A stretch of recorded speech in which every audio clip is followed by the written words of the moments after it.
నిత్యముండును. మోసము చేయువాడా వాడిగల మంగళ కత్తి వలె నీ నాలుక నాశనము చేయుచున్న నీ నాలుక నాశనము చేయును ఉద్దేశించుతున్నది. మేలు కంటే కీడు చేయుటయు నీతి పలుకుట కంటే అబద్ధము చెప్పుట నీకు ఇష్టము. కపటమైన నాలుక గలవాడ అధిక నాశనకరమైన మాటలే నీకు ఇష్టము. కావున దేవుడు సదాకాలము నిన్ను అనగొట్టును. నిన్ను పట్టుకొని ఆయన గుడారముల నుండి నిన్ను పెళ్లగించును. సజీవుల దేశముల నుండి నిన్ను నిర్మూలము చేయును. నీతిమంతులు చూచి భయభక్తులు కలిగి ఇదిగో దేవుని తనకు దుర్గముగా నుంచుకొనగా తన ధన సముద్రం నుండి నమ్మిక ఉంచి తన చేటును బలపరుచుకునేవాడు వీడే చెప్పుకొనుచు వారిని చూచి నవ్వుదురు. నేనైతే దేవుని మందిరంలో పచ్చని ఒలివ చెట్టు వలెనున్నాను. నిత్యము దేవుని కృపయందు నమ్మిక ఉంచి ఉన్నాను.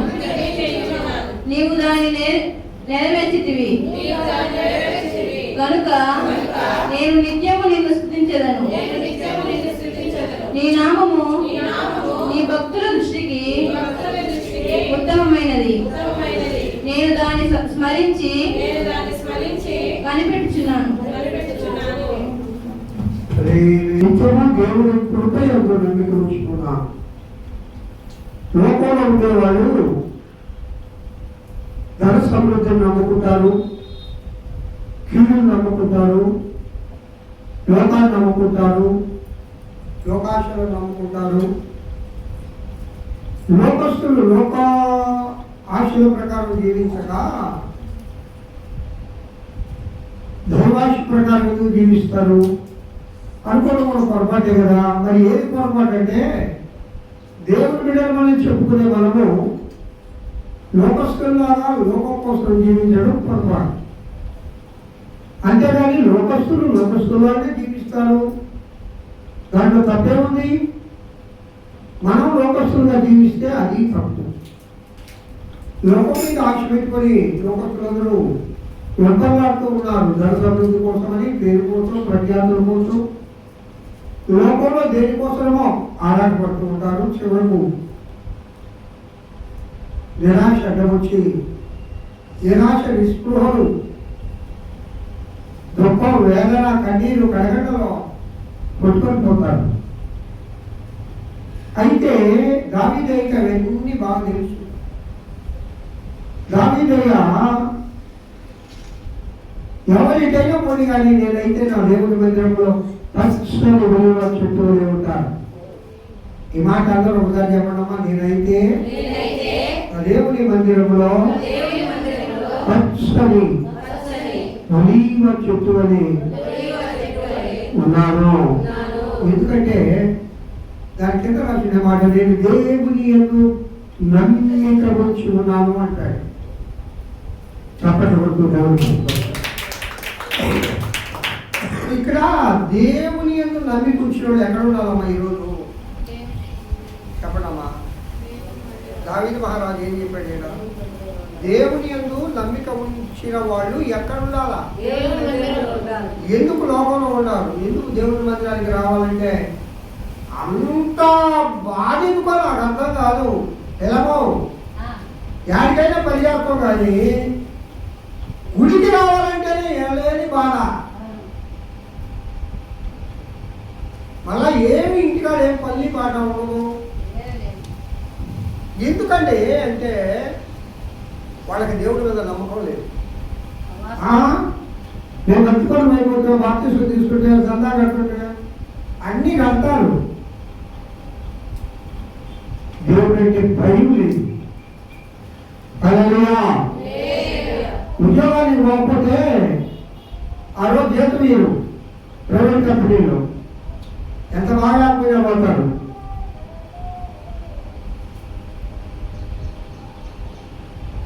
ఏసై దగ్గరికి పోకపోతే ఏమీలో చెప్పడమా, ఏం అందమైందా, నీళ్ళైనా ఇప్పుడు ప్రకారం ఉండలేవా, అవి అన్నీ ఉంటాయిగా. ఏం పోకపోతే ఇవ్వాలా సరేనమ్మా, ఏమి పోకపోతే రొట్టె తీసుకోరు అన్న పాపం. వాళ్ళంతా సరోజనమ్మ పని చేస్తానే ఉంటుంది 5-6 ఇళ్ళ కాడ. ఆదివారం ఉంటే కొత్తగా పనులు ముగించుకొని పరిగెత్తుంది గుడికి. ఏమి రెస్ట్ తీసుకోవచ్చు కదా. మనోళ్ళను మొత్తం డ్యూటీకి పోయినాం. కుట్టమ్మ డ్యూటీకి పోతాడు అదే అంటున్నామన్న పాటమ్మ. ఆ కుట్టమ్మ డ్యూటీకి పోతాడు శుక్రవారం బుధవారం వాళ్ళు గుడికి రారయ్యారు. జ్ఞాపకం పెట్టుకోండి, ఎవరైతే దేవుని సన్నిధిని నిరంతరం చేస్తారో హలో ఏదా వెరీ గుడ్. ఎవరైతే దేవుని సన్నిధిని నిర్లక్ష్యం చేస్తారో మీ జీవితంలో అభివృద్ధులు. నేను చెప్పే మాట్లాడాలమ్మా, ఎవరా నేను గుడికి వచ్చింది విచారించండి మాటలు అనిపించుకోవడానికి. అట్లాంటి మాటలు అనేది దేవుడు వాడుకో. దేవుడు అనుభవిస్తూనే ఉంటారు. ఒకసారి ఎందుకు దేవుని సన్నిధికి అయితే అందుకే దావీదు అంటాడు, దావీదు కాలంలో ఉన్నారు దేవుని సన్నిధికి రాకుండా లోపల తిరిగేవాడు. సౌలు దేవుడిని నిర్లక్ష్యం చేసి చివరికి నాశనం అయిపోయాడు. దెయ్యం పట్టింది సౌలుకి, పిశాచం పట్టి చివరకు తనతో ఏ బాబు నన్ను చంపరా, నా మళ్ళీ తీసుకొని నన్ను చంపరా. ఒక రాజు ఏంటి అజ్ఞానుభావుడు అందనాడు. ఆశీర్వాదం కావాలంటే నేనైతే నా దేవుని మందిరంలో పచ్చని ఉలివ చెట్టు వలె ఉన్నాను. హల్లెలూయా చెప్పండి. హల్లెలూయా. నేనైతే నా దేవుని మందిరంలో పచ్చని ఉలివ చెట్టు వలె ఉన్నాను. అలాగే మనం ఉండే ఆత్మను దేవుడు దయచేయును గాక. మనకే కాదమ్మా, మన మన మన చర్చిలో ఉండే ప్రతి బిడ్డకు దేవుడు ఆత్మ దయచేయాలా. అదేం ఆత్మ అంటే దేవుని సన్నిధిలో ఉండే ఆత్మ దయచేయును గాక. మరొకసారి చెప్పండి, ఆమేన్ చెప్పండి. దేవుని సన్నిధిలో ఉండే ఆత్మను దయచేయును గాక. నిర్లక్ష్యం జీవితాన్ని నాశనం చేస్తుంది. కావున అలాంటి ఆత్మ కోసం మనందరం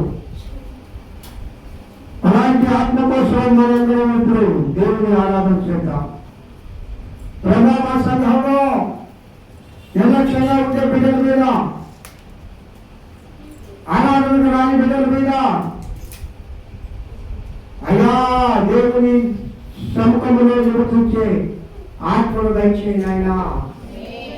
హల్లెలూయా చెప్పండి. దేవుని చేతులు పైకెత్తి అలాంటి ఆత్మ కోసం దేవుడు అడుగుదామా? అందరూ స్తోత్రం చెప్పండి. ప్రభు ఇస్తాడు, ప్రభు ఇస్తాడు, దేవుడు ఇస్తాడమ్మా. దేవుడు తప్పనిసరిగా అందరిని ఆశీర్వదిస్తాడు. స్తోత్రం చెప్పండి, స్తోత్రం చెప్పండి, స్తోత్రం చెప్పండి, స్తోత్రం చెప్పండి. స్వరాలు ఎత్తండి. హల్లెలూయా. స్తోత్రం స్తోత్రం స్తోత్రం స్తోత్రం స్తోత్రం స్తోత్రం స్తోత్రం స్తోత్రం.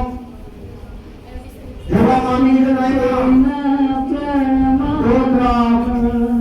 ప్రతి ప్రశ్నకు జవాబు యేసుమా. ప్రతి ప్రశ్నకు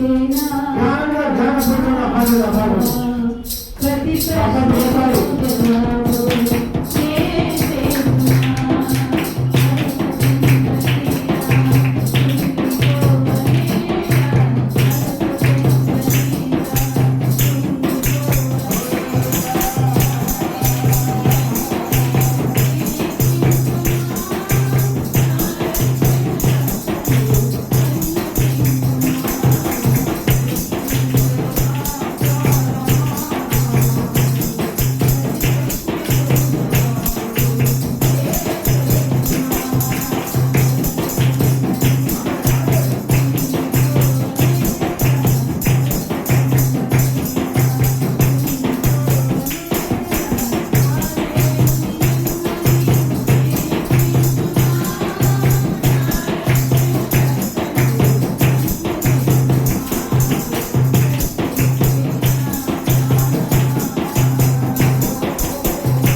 జవాబు యేసే సుమా.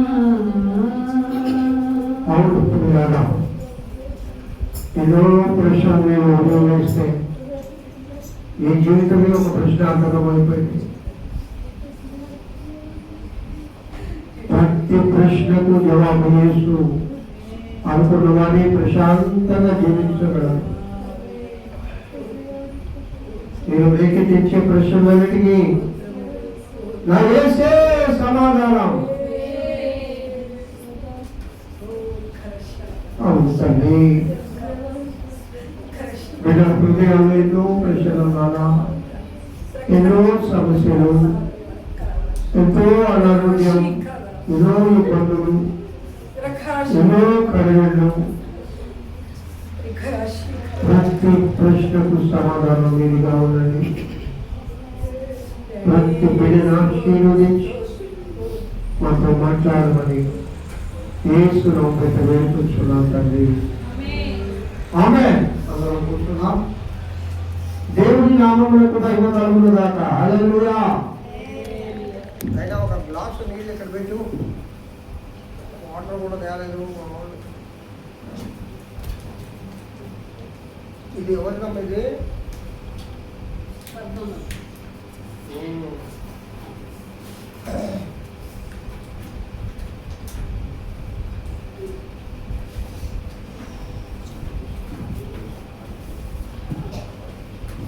పిల్లరా, ఈ దినము పరిశుద్ధాత్మ దేవుడు మనతో మాట్లాడాలి.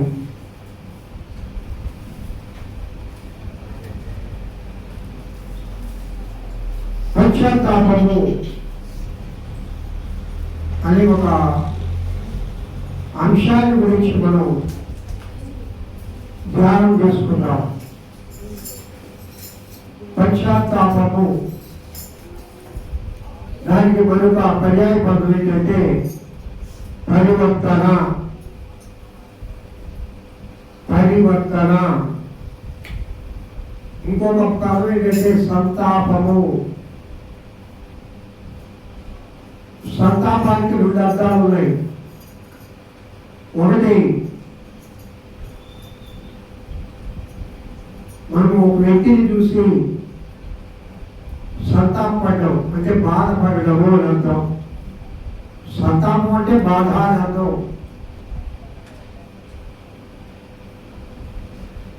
పశ్చాత్తాపము అంటే చేసిన పని గురించి, ఏదో ఎంత పని చేశాను నేను అని తను తాను రీకాల్ చేసుకోవడం. కోపంలో ఇప్పుడు చాలా తక్కువైపోయారు జనాలు. చేసిన తప్పు గురించి ఎవరు కూడా తను తాను పరిశీలించుకునేవాడు. మనకి సార్ తప్పు చేయడు.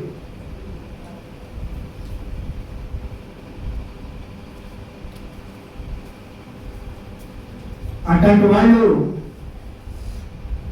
పశ్చాత్తాపడతారు. తప్పులు చేసేవాళ్ళు వాడికి పశ్చాత్తాపం అంటే తెలియదు. వాడికి నరకడమే తెలుసు, ఒకరిని బాధించడమే తెలుసు, ఒకరిని వేధించడమే తెలుసు. కానీ పిల్లగా యెహోవా దేవుడు పశ్చాత్తాపడ్డాడు. బైబిల్ గ్రంథంలో దేవుడు పశ్చాత్తాపడిన సంఘటనలు కొన్ని ఉన్నాయి. శుక్రవారం దినంలో మనం ధ్యానం చేసుకున్నాం. దేవుడు పశ్చాత్తాపడ్డాడు. అయ్యో అయ్యో ఎందుకు చేశాడు ఈ పని? ఆది కాలంలో దేవుడు పశ్చాత్తాపడతాడు. ఎప్పుడు?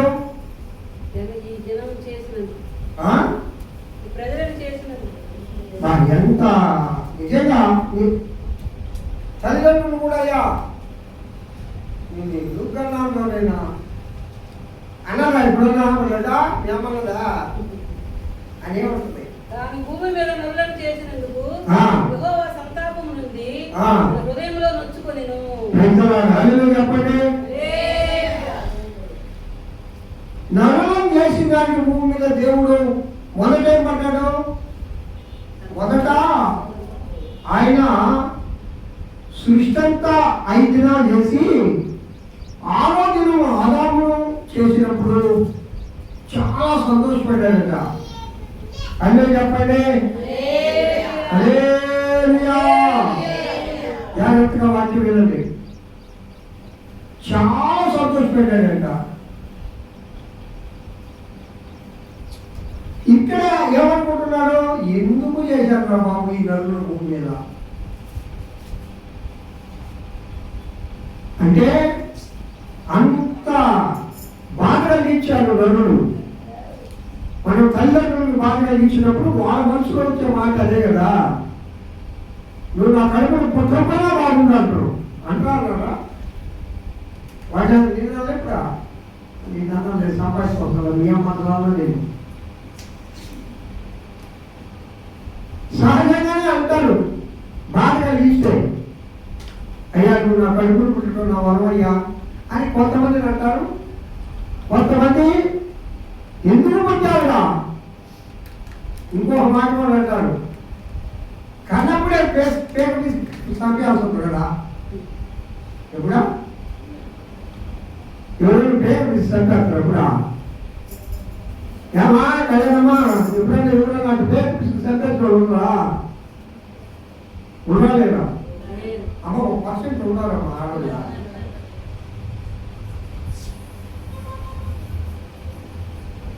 అయితే మానవుడు ఆ పని చేస్తాడు, ఒక దేవుడు ఆ పని చేయడు. దేవుడు ఇక్కడ నేను ఎందుకు ఈ మానవులు చేశానని సంతాపడి ఎలుకో గోడను కూల్చివేశాడు కదా, ఎలుకో నాశనం చేశాడు కదా. ఏరులై పారింది కదా ఎలుకోలో రక్తం. అప్పుడేమో సంతాపడ్డా దేవుడు? లేదు, బాధపడ్డా. నినివే పట్టణము ఆ వచ్చిన ఉంటారు చదవండి. యోనా గ్రంథం 3వ అధ్యాయం ఆఖరి వచ్చిన కదా. మనం శుక్రవారం ధ్యానం చేసుకున్నాం చూడండి. లాస్ట్ వచ్చిన యోనా గ్రంథము 3వ అధ్యాయము ఆఖరి వచ్చిన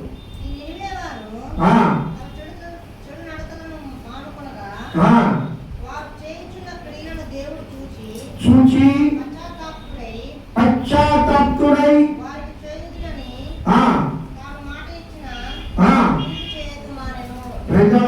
చెప్పండి. ఎవరు దేవుడు పశ్చాత్తాపుడు కావడం ఏంటండి? ఆయన ఏమన్నా చెడు చేశాడా? అసలు చెడు అనేది ఆయన చేయడం తెలుసా? ఎంత గొప్ప గ్రేట్ అని. దేవుడే పశ్చాత్తాపం పొందుతున్నాడు. ఎందుకు? అదే ఈ విధంగా నేను చేయకూడదు, వీరిని నాశనం చేయకూడదు. ఎప్పుడు దేవుడు పశ్చాత్తాపడ్డాడు? ఆ పై భాగంలో ఏముంది? వారు తమ చెడుతనములో మానుకొనగా. చెప్పండి, చెడుతనములో మొత్తం చెప్పండి అమ్మా, మళ్ళా చెప్పండి అమ్మా. చెప్పమ్మా, చెడుతనములు మానుకొనగా చెప్పండి. వాళ్ళు మానుకోవడం నీకే, నువ్వు మానుకోవడం. దేవుడు అడిగే మాట అప్పుడు దేవుడు పశ్చాత్తాపడతాడు. ఎందుకంటే నీకు కలిగించే నష్టం ఏమైనా ఉంటే, నీకు ఏదైనా శోధన వచ్చి ఉంటే, ఒకవేళ దేవుడు ఏదైనా ఒక ఉపద్రవం నీ మీదకి రావాలని నువ్వు ప్రవర్తించే ప్రవర్తన బట్టి దేవుడు ఒకవేళ ఆలోచన ఉంటే ఆయన పశ్చాత్తాపడి మాట తీసుకుంటాడు. ఆహా, నేను ఒక్కసారి మాట చెప్పానా ఇంకా వెనక తీసుకోను, అదంతే అంటాడు ఈ మానవుడు. పెద్ద మాటలో నిలబడేవాడని రోజుకో మాట మారుస్తాం మనం. ఏదో లేకపోతే కాంబినేషన్ చూపిస్తాం లోకానికి.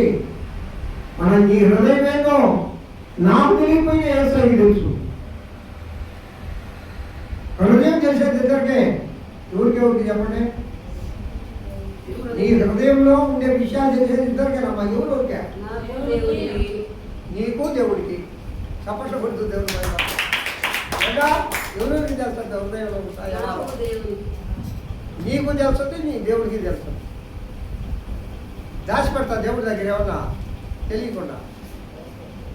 ఒకడట నీలాంటి పిచ్చోడు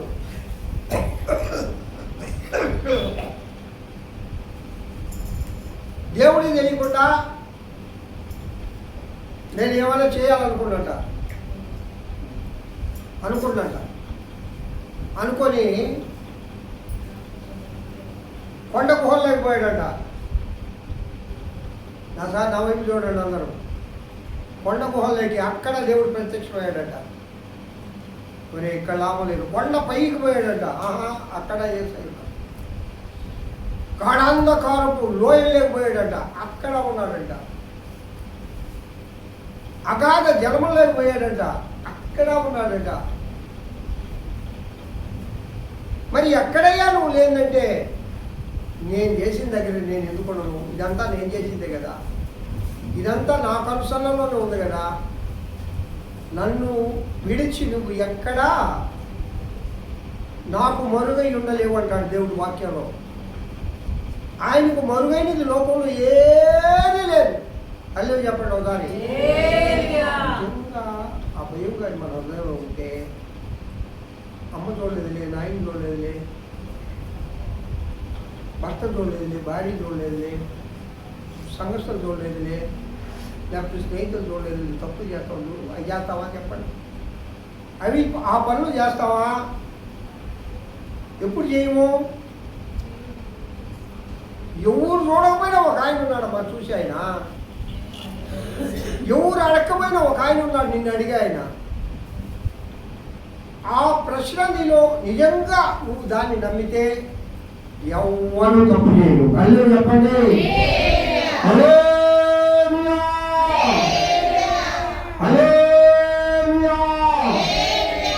ఎవరు తప్పు చేయరు. ఎందుకు అనేక మారులు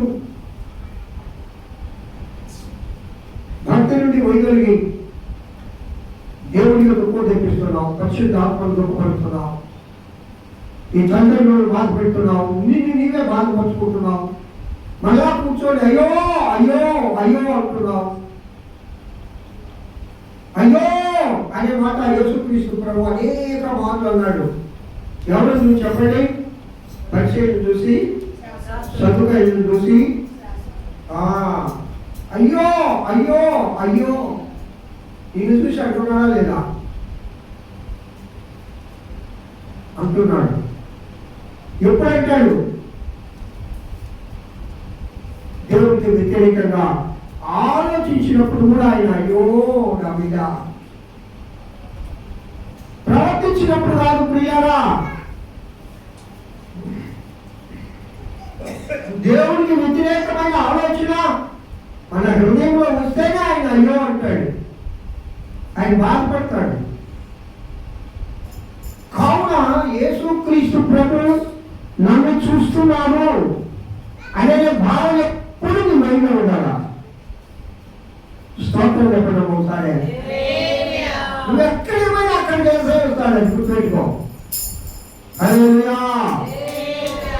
నువ్వు ఎక్కడికి పోయినా అక్కడికి ప్రభు వస్తాడు. నేను సినిమా హాల్లోకి పోతాను, సినిమాలకి ప్రభు రాడు. ఎందుకంటే ఏదైతే సినిమాలు చూడగా ఆయన ఏమి ఆలోచన అవుతుందేమో నాయన. హలో హలో హలో ఆయన ఏమి ఆలోచన రాని కాకండి. ఆయన ఆత్మాన్ని చూడడం వస్తుంది. హల్లెలూయా. ఆ సినిమాలో నువ్వేసి చేయి శాతాలు, వాళ్ళే చేయి శాతాలు అన్ని వేసాయి చూసి నవ్వుకొని బయటకు వస్తే దెబ్బ మీద ఒక బొట్టికాయ వేస్తాడు. బైబిల్లో ఎవరైనా రాసుదా సినిమా అనే మాట? మనం రాసుదా? మరి లేకపోతే తప్పే ఉందా? ఆ రోజుల్లో సినిమాలు లేవు మా ఈ బైబిల్ రాసేటప్పుడు. ఈ బైబిల్ రాసేటప్పుడు ఏం లేవు అమ్మా. ఇప్పుడు సినిమాలు పోయినాయి, సినిమా హాల్ పోయినాయి, సినిమా హాలే చేయకపోతే స్తోత్రం చెప్పండి ఒకసారి. కడిగిలో నేను చిన్నప్పుడు చిన్నబిడ్డలో డాక్టర్ వాళ్ళ అమ్మకి సినిమాలకే బలిపించి, మా బాబు కూడా వెంకటేశ్వర డాక్టర్ వాళ్ళ అమ్మ నాన్నకి అదే పిచ్చి. వాళ్ళు సినిమా మారితే సినిమా లోపల ఆమె అమ్మలు పోయేది కదా, నన్ను ఎత్తుకొని పోయేది. కంటి నుంచి ఇక్కడ సాజిద్ మహల్ ఉండేది. ఎంత పిచ్చో ముగ్గురు గుర్తొస్తూ పనిచేసి వచ్చి మన నాయన మా అమ్మ మా నాన్న నేను నువ్వు ఎందుకంటే వాడు ఎత్తుకొని పోతావా? లేదులే నాయన నేను ఎత్తుకోబడాలి అంటే అంత పిచ్చి సినిమాలంటే. ఇప్పుడు సినిమాలు చేతులకే వచ్చినాయి. అదే చెప్పండి ఒకసారి. అంటే పాప నిండా దగ్గరికి వచ్చేది. అదే ఒకటే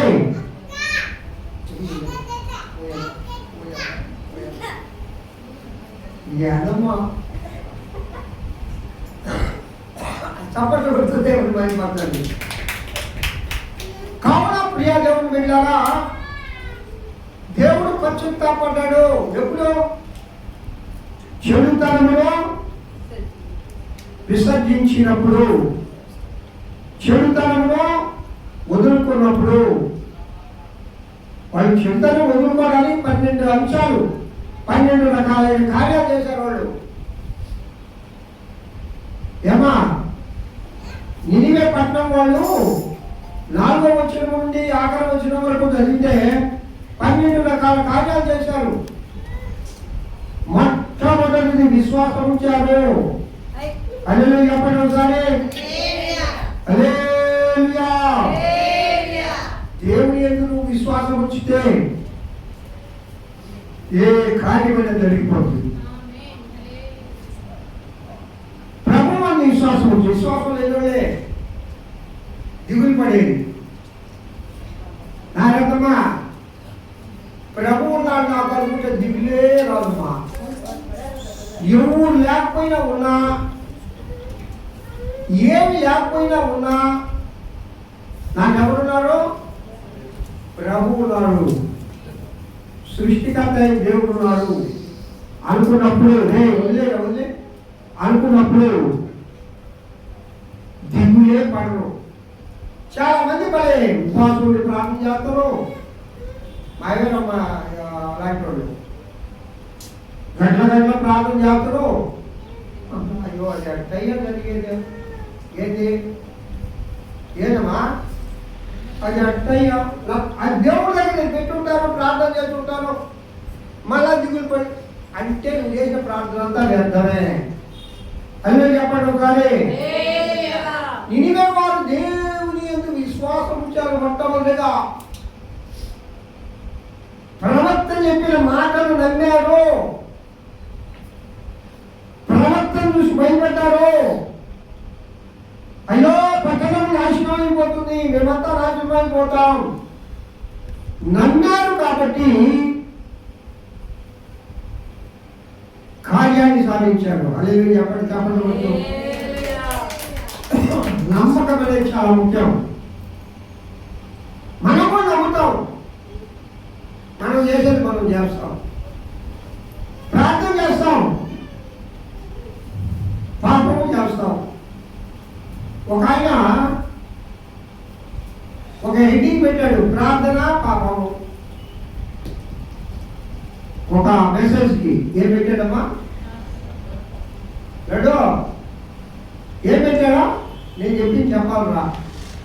సరే ఏం పెట్టాడయా? ప్రార్థన డాష్ పాపం. అంటే ప్రార్థన ఉంటుంది, పాపం ఉంటుంది. ఎవరు అంటే క్రైస్తవులు అంట. చెప్పండి కొడుతూ దేవుడు మరి మాట్లాడు. ఏ కాదమ్మా ఆ మాట్లాడదా? వాక్యం చూపించాడు ఆయన. క్రైస్తవుల్లో క్రీస్తు నమ్మిన బిడ్డల్లో ముఖ్యంగా ప్రార్థించే బిడ్డల్లో ప్రార్థన ఉంది, పాపం ఉంది. అది నిజమేనా? నాకు మనసు ఇంకో కలక్కలది. ప్రార్థించి బిడ్డలో పాప పెట్టి ఉంటుంది. నిరూపించాడు. అప్పుడు చెప్పాడు ప్రార్థన 4 రకాలు. ఎన్ని రకాలమ్మా? అమ్మ చెప్పండి అమ్మ, ఎన్ని రకాలు? ఎలా మనం చెప్పో ఎన్ని రకాలా చూపి. 1 2 3 4 రకాలు. 1 గడిగా నా మొహంకాయ చూడవరు, నా మొహం చూడనటవా చూడు, కింద చూసినటువంటి కొడత. 1 ఆచారయుక్తమైన ప్రార్థన.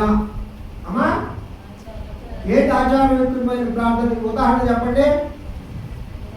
భోజనం చేసేటప్పుడు చేసే ప్రార్థన, పడుకునేటప్పుడు చేసే ప్రార్థన కదా,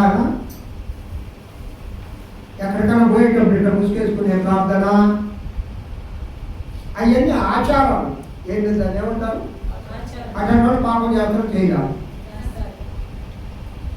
ఆచారయుక్తమైన ప్రార్థన చేసేవాడు పాపం చేస్తారు. 2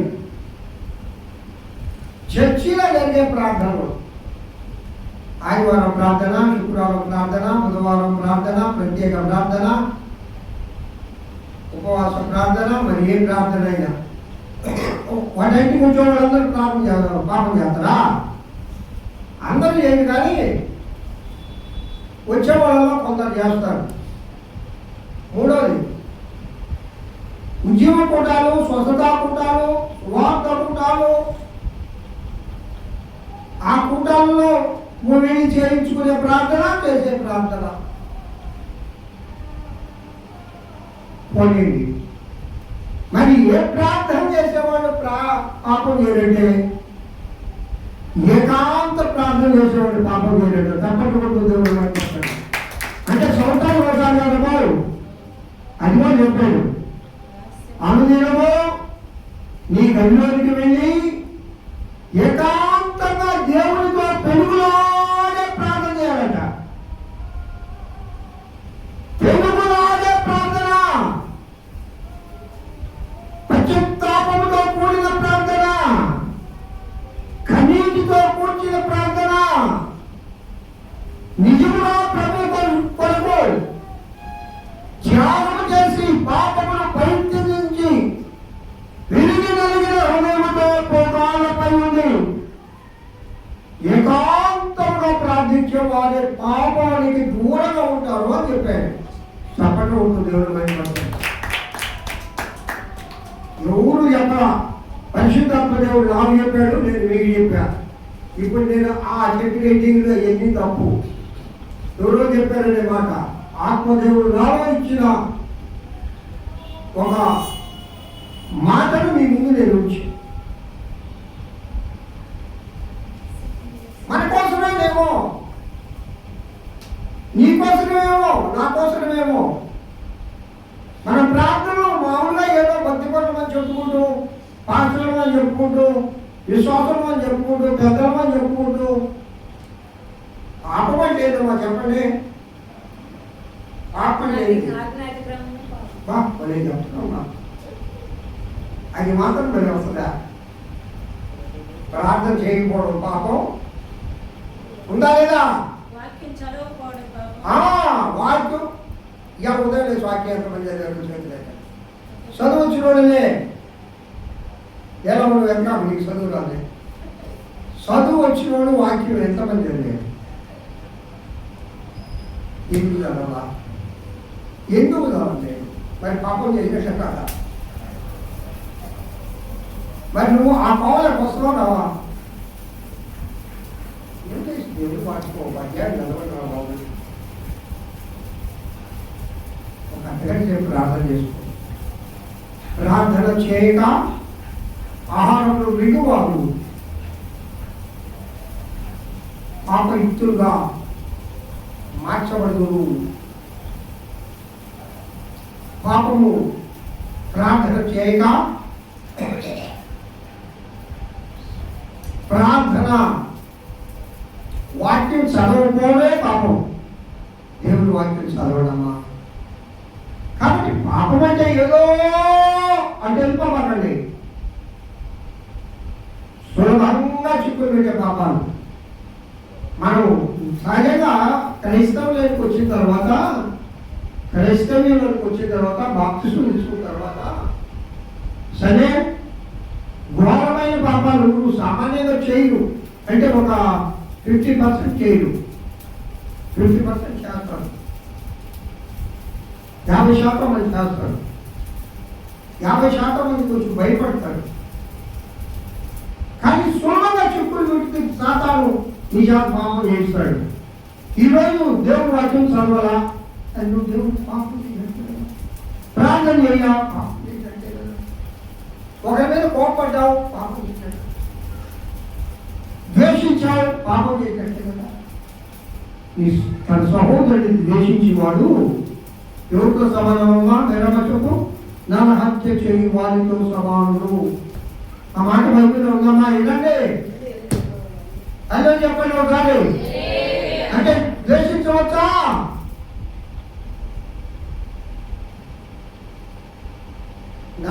క్షమించడానికి పాపమేదే నరహత్య. మరి నువ్వు ద్వేషిస్తే క్షమించడానికి పాపం చేయకట్టు కదా. ఎందుకమ్మా ద్వేషాలు, అసూయలు, వచనాలు, పాపాలు, తాపాలు? దేనికి దేనికి దేనికి? ఏం తీసుకొని పోతావు? నువ్వు మనశ్శాంతిగా బతకలేదా? నెమ్మదిగా బ్రతకడం దేవుడు చెప్తున్నాడు. ముందే కుటుంబ సమస్యలతోనో, పిల్లల సమస్యలతోనో, అనారోగ్య సమస్యలతోనో, ఆర్థిక సమస్యలతోనో, కుటుంబం అంటే అనేక రకాలైన సమస్యలు ఉంటాయి.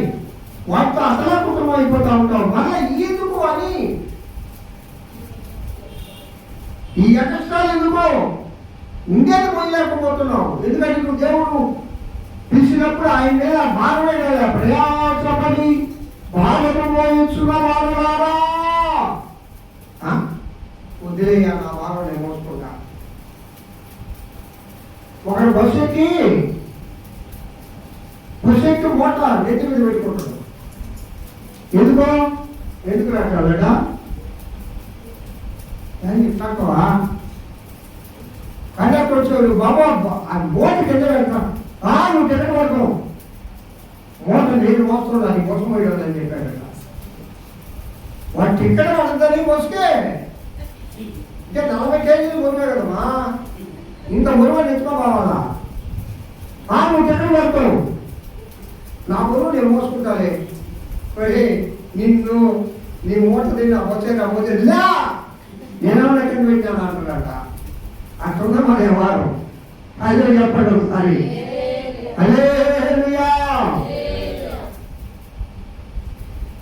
ప్రభువును అడుగుతూ ఉన్నాడు, ఈ భారం నా మీద ఉదయా నువ్వు వెళ్ళవయ్యా, నేనే మోసుకుంటాయ్యా, ఎందుకంటే నా బుద్ధి అంటాడయ్యా.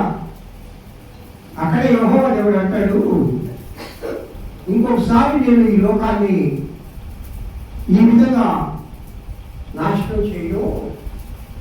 ఎందుకనగా నరుల హృదయము బాల్యము నుండే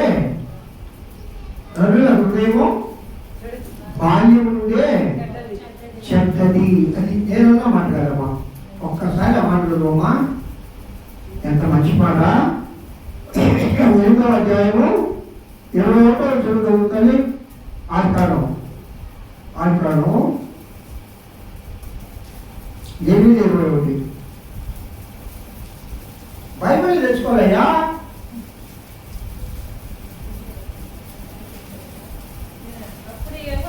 అప్పుడు యెహోవా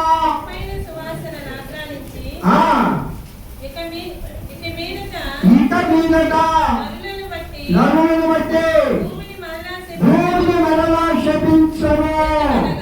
ఎందుకనగా నరుల హృదయాలోచన వారి బాల్యం నుండి చెడ్డదే. నరుల హృదయాలోచన వారి బాల్యం నుండి చెడ్డదే. అంటే మన హృదయాలోచన చిన్నప్పటి నుంచే, పుట్టినప్పటి నుండే చెడ్డాయి. అవి మంచిగా మారాలి అంటే ఈ చెడు హృదయము, ఈ కుళ్ళిపోయిన హృదయము,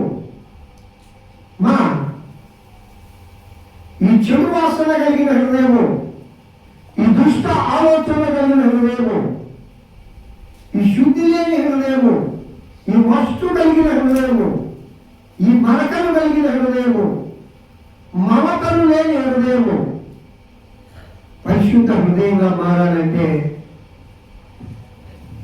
అది విశ్వంతో గడమంటాడు దేవుడు. ఏమంటాడు? సారి దానిదయ్యా ఏమంటాడమ్మా? విశ్వంతో తెల్లగా మనసు కంటే అయ్యా హిమము కంటే మనసు కంటే తెల్లగా చేయ్యా అంటే అర్థమైంది. ఉనికి పట్టిపోయిందయ్యా, డాబులు ఉన్నాయ్యా, మచ్చలు ఉన్నాయ్యా, నేను అవిధేయత కలిగి ఉన్నానయ్యా, నా హృదయాలోచనలు చిన్నప్పటి నుంచి చెడ్డవని నువ్వు చెప్పావు. అవునయ్యా, ఓనయ్యా, దేవుడి దగ్గర ఒప్పుకోని ప్రియులరా. చాలా మంది ఒప్పుకోను చేపడారు, ఒప్పుకొని దాన్ని వదిలిపెట్టేవాడు దేవుడు కృపను పొందేవాడు. చప్పట్లు కొడుతూ దేవుడు మైపడతాడు. హల్లెలూయా. ఒప్పుకొని వదిలిపెట్టేవాడు దేవుడి యొక్క కృపను పొందిన వాడే. ఒప్పుకుంటారు కానీ వదిలిపెట్టరు. వాళ్ళు ఏం పొందారు? దేవుడు కృప వాడి మీద పడదు. దేవుడు కృపను వాడు పొందరు. ఒప్పుకున్నంత మాత్రం సరిపోద్దా? మా లడ్డోడికి ఒక అమ్మాయిని చూసి పెళ్లి చేసామమ్మా. చాలా అందమైన అమ్మాయి, ఎందుకంటే ఆయన అందగాడే కదా. చాలా అందమైన అమ్మాయిని చూసి పెళ్లి చేసాం. సరే మేమందరం వాడు కూడా అందంగా ఉందని, అందము మోసగలము సౌందర్యము ఎంతమని చెప్పి నాలాంటి దైవజనుడే నా మాట మనడా అందంగా ఉందో చేసుకోవడానికి చేశా. వాళ్ళ అమ్మ నాయన అందరం చేశాం. వాడికి వచ్చిన భార్య కైవపు మాత్రం అందమైంది. అదే చెప్పండి ఒకసారి. చాలా నిమ్రత కలిగింది. చాలా అత్తమామలు సంగతులను దైవజనులను గౌరవించేది. అయితే మొండిది ఏనమ్మా? మొండిది. ఆ మొండితనం మారిపోయాలి అని చెప్పాడు. పాప మానుకున్నాయా రేపు నుంచి అదే నేను అసలు మొండిగా మాట్లాడను. మొండితనం అంటే ఏంటి వదినా?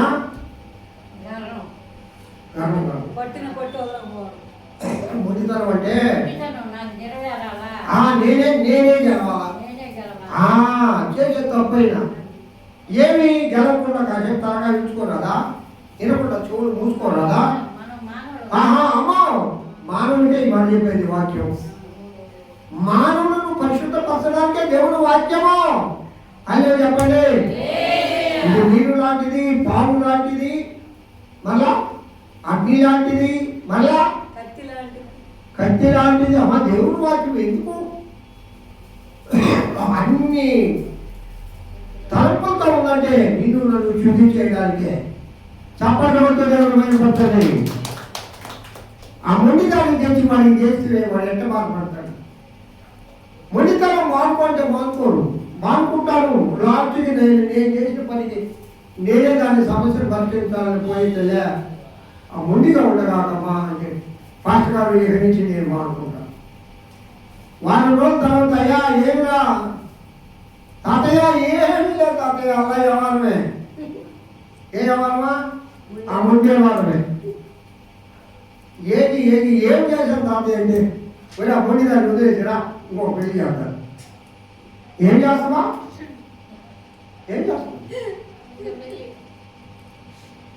ఎవరిదాన్ని ఆలోచన ముందు మరి తాగలేరాము వదిలేవా?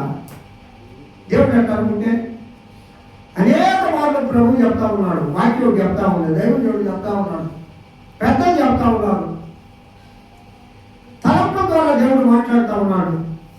ఈ మొండితనం వాడుకోకపోతే ఎట్లా? దేవుడు వదిలేస్తే,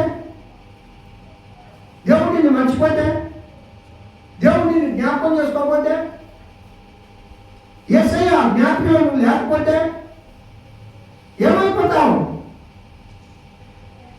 ప్రియా దేవుడి జనాంగమా, దేవుడే పశ్చాత్తాపడ్డాడు. ఎప్పుడు? దుష్టత్వాన్ని వదులుకున్నప్పుడు. చప్పట్లు కొడుతూ దేవుడు మైపడ్డాడు. మనలో ఉండే దుష్టత్వాన్ని మనం వదులుకోవాలి, చెడు కార్యాలను వదులుకోవాలి. మా ఒక్కొక్కటిగా రోజు ఇప్పుడు ఓ భక్తుడంట తనలో ఉన్న దేవునికి వ్యతిరేకమైన క్యారెక్టరిస్టిక్స్ అన్ని రాసి పెట్టుకున్నాడు వైట్ పేపర్లో. సరే రాసి పెట్టుకొని రెడీకి పెట్టుకున్నాడు. ప్రతిరోజు ప్రే చేస్తూ, ఇదిగో నేను అబద్ధాలు ఆడుతున్నా, ఇక్కడి నుంచి అబద్ధం ఆడుకోడు, కొట్టేశాడు. నేను ప్రార్థన చేయడంలా, ఇంకా రోజు ప్రార్థన చేస్తా, కొట్టేశాడు. నేను బైబిల్ చదవడంలా, పాపమే కదా, పాపమేనయా, మీరు చెప్పండి ఎవరొస్తున్నారు, పాపం కదా చెప్పండి, నోరు తెచ్చే అంటే రేపు నుంచి బయట చదువుతారా? కుటుంబం అయ్యా అయ్యా అయ్యా అయ్యా అయ్యా కుటుంబ ప్రార్థనలో కాదయ్యా, అది కూడా వెళ్ళినాలనుకుంటే కుదరదు. నువ్వు ఒంటరిగా నీ బైబిల్ తీసుకొని నువ్వు చదవాలి. మీరు కూడా అమ్మా ఎవరైనా అది కూడా కొట్టేశాడు. అలా తను దేవుడికి వ్యతిరేకంగా ఉండే అన్నీ ఒక్కొక్కటి కొట్టేసుకుంటూ చివరకు వైట్ పేపర్ ఏమైంది, చప్పట్లు కొడుతూ దేవుడు పడతాడు. చివరికి హృదయమే పరిశుద్ధమైంది. ఒక్కసారిగా మనం పరిపూర్ణులు కాలేం, ఒక్కసారిగా నీతివంతులు కాలేం, ఒక్కసారిగా పరిశుద్ధులు కాలేం. చెప్పావా అది మోసమే. బ్రతికినంత కాలం, ఈ శరీర మాంసములు కలిగి ఉన్నంత కాలం ఆలోచనలు రాకామాను, తప్పిదం చేయకామాను, పరిశుద్ధాత్మను దుఃఖపరచకమాను. అయినా వెంటనే రీకాల్ అయ్యి వాటిని వదులుకొని ప్రభు కోసం బ్రతుకుదుగా. అదే చెప్పండి ఒకసారి, చెప్పండి. ఆ దేవుడు ఎప్పుడు పశ్చాత్తాపడతాడు? దుష్టత్వాన్ని వదిలినప్పుడు. పిల్లగా శుద్ధాత్మ దేవుడు మనతో మాట్లాడుతూ ఉన్నాడు. మనందరము దుష్టత్వం వదిలి దేని వైపు పోదాం? దుష్టత్వం వదిలి దేని వైపు పోదాం? భ్రష్టత్వం వైపా? దుష్టత్వం వదిలే దాని వ్యతిరేకమైన మాట, మంచి మాట ఏం లేదా? దుష్టత్వానికి మంచి మాట ఏంది? వ్యతిరేక పదం ఏంది? భ్రష్టత్వం కాదు. ఆలోచించండి. మంచితనము మీరు చెప్పిందే కరెక్ట్. మంచత్వము అంటారు నేను, దుష్టత్వము మంచత్వము. అలాంటి ఆత్మలు నా ప్రభు మనందరికీ దయచేయను కాక. పరిశుద్ధాత్మను దుఃఖపరిచేవారుగా ఉండక పరిశుద్ధాత్మను ఆనందపరిచేవారుగా ఉండదు కాక. మన ప్రవర్తనంతటి మీద ప్రభు అధికారములకు ఒప్పుకుందుము గాక. నా మాట, నా చూపు, నా తలంపు, నా నడవడిక ప్రతిదీ నా దేవుని చిత్తానుకూలంగా నేను చేయుదును గాక. నేను చెప్పండి, నేను చేయుదును గాక చెప్పండి. 3 సార్లు చెప్పండి. ఇంకొకసారి చెప్పండి. ఏం చేస్తావు? దుష్టత్వం మాని మానవత్వం, మంచత్వం కానీ జీవించి దేవుని ఆత్మకు వ్యతిరేకంగా జీవించకుండా దేవుని ఆత్మను సంతోష పెట్టుదుముగాక. ఆ ఆత్మను నా ప్రియుడైన యేసయ్య మనందరిపైన మెండుగా ప్రమాణించుగాక. దేవుని వాక్యం దీవించి ఆశీర్వదించుగాక.